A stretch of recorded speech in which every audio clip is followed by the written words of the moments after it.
Hey guys, Matt here, and in today's video, I am doing a list video. I'm showcasing a bunch of my favorite bayonets, and in no particular order.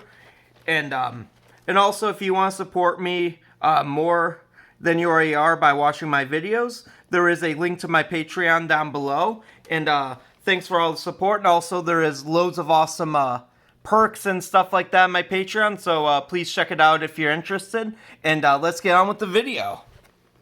And the first bayonet I want to showcase is my M1 bayonet reproduction.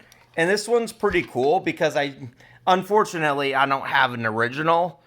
I have a later one from Korea, but that's kind of covered in stuff, so I have to fix that later. So this is the best one I can showcase at the moment. And it's pretty cool, actually. It's pretty cool for what it is. And I really like the handle on it. As you can see, it's like a hard plastic.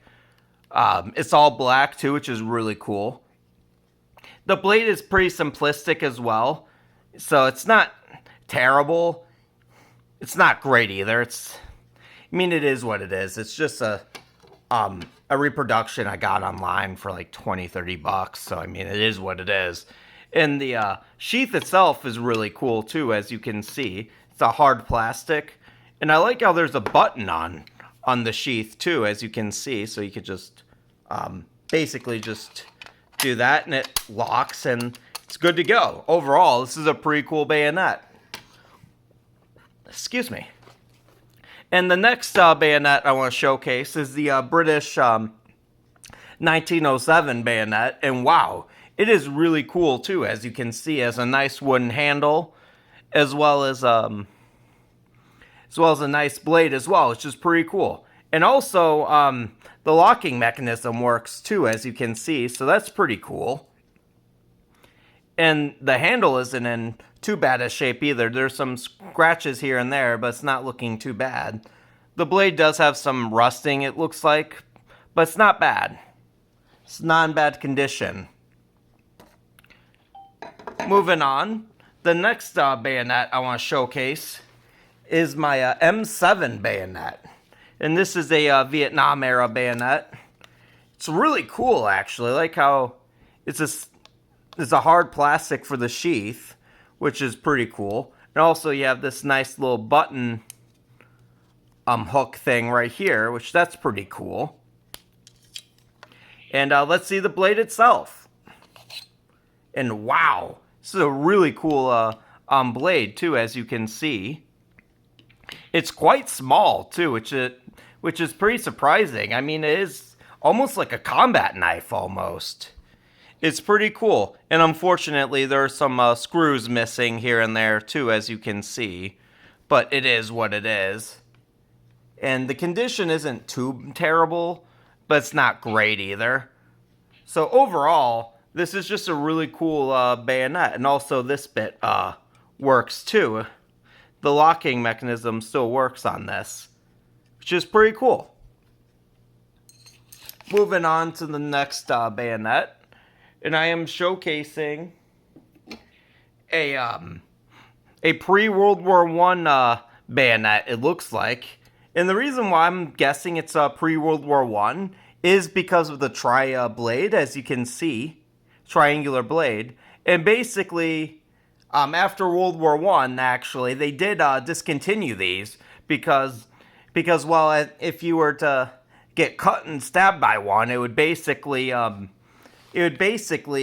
made it so it was tougher to stitch because of the way the wound was. It would create a star, and it was very tough to stitch up, and it caused a lot of infections. So after World War I, they did ban that. So that's pretty interesting. And also, yeah, this is almost like a giant spear tip almost, as you can see. So this is a really cool bayonet. I'm not sure which country this is from. I totally forgot which one it came from. So if you guys know where this bayonet came from, please let me know in the comments down below. I would love to hear. And overall, this is a really cool bayonet. And the next one I want to showcase is another pre-World War I bayonet. And this is another tri-blade bayonet, as you can see. This one's really cool too. This one's a lot larger than the other one too, as you can see. This is overall a really cool bayonet as well. I don't really have a whole lot to say about it. And overall, the condition of these two bayonets aren't terrible either. There's some rusting here and there too, but not in great shape, but not in bad shape either. So these are pretty cool, definitely. And the next bayonet I want to showcase is, honestly, I think this one might be my favorite of the bunch, honestly. At least one of my favorites. And of course, it's the Type 30 bayonet. See if I can open this. It's pain to open. Ah, there we go. And wow, this is a really cool bayonet. As you can see, it's quite long too. And unfortunately, it does suffer some pretty bad condition issues. As you can see, the handle is coming apart, as you can see. So yeah, this is not holding up very nicely. There's some rusting here and there too. At least the locking mechanism still works, so that's pretty cool. And also with the blade, there's a bunch of rusting. I'm pretty sure there's some chips with the metal too. So overall, though, this is still one of my favorite bayonets because of the history that this bayonet has. Yeah, this is one of my favorite bayonets, hands down. I'm not sure if this is my favorite, but this is one of my favorites. And here's the sheath as well. As you can see, the sheath is in not great shape either. There's a bunch of metal twisting and all that other stuff, so it's not in great shape. But I mean, it is what it is, I guess. Moving on. The next bayonet I want to showcase is actually my Romanian AK bayonet. And wow, this one is probably one of my favorites too. As you can see, the sheath is really cool too. And you could actually turn this into a wire cutter, it turns out. I'll show you real quick. I don't have any wire to cut, unfortunately. But I could show you kind of how it would work. And let me...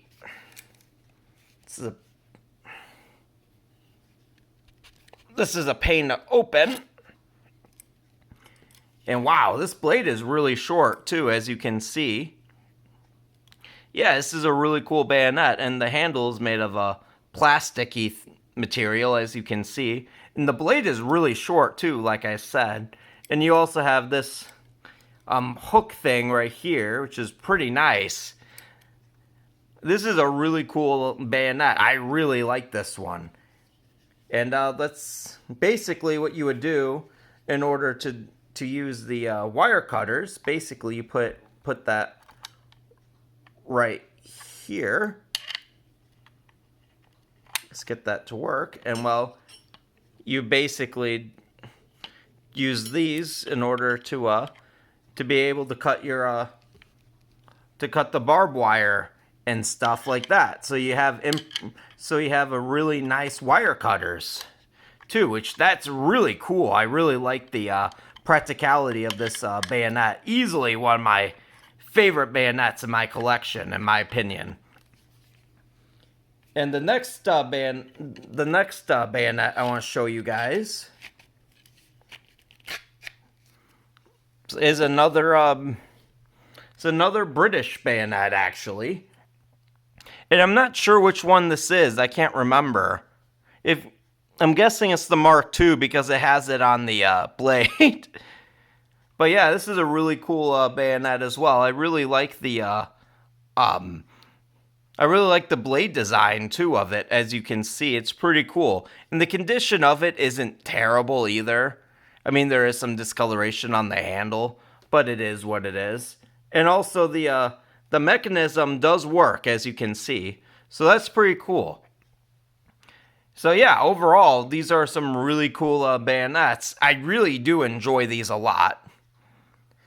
And if you enjoyed the video, please leave a like and a comment. Also, don't forget to hit the bell notification down below. And if you have any suggestions of other videos I should make, please let me know in the comments down below. Would love to read them.